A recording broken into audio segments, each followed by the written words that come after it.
So I just went and saw the movie with my niece at the U of S, and I have to say it's probably like really intense and pretty freaky in a lot of ways. It was really well presented. I think that the ASC did a really good job with that, and Rachel, and then Randy Moran was there as well, and Janice Akus, who used to be like the scary English professor when I was in university. I used to tell people she marks with a whip, and she was my first university English professor, and I learned a lot from her.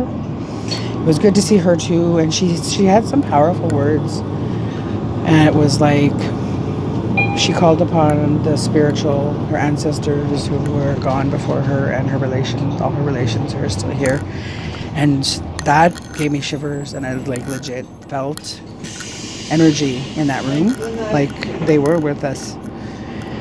And there was some intense emotional stuff and some pretty triggering, horrible moments in that movie. And all I could keep thinking was, they lived it. And if they lived it, then I can sit and watch it. And I can remember and honor the memory of the kids who didn't make it. And honor the spirit of the people who did.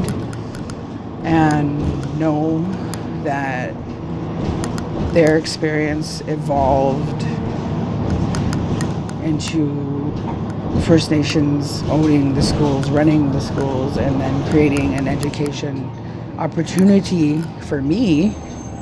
On the way down there, I ran into somebody that I actually graduated residential school with. We were co-editors of the newspaper, and at St. Michael's, actually. And I told him where I was going, and he came, and we had it was meant to be for us to be there together.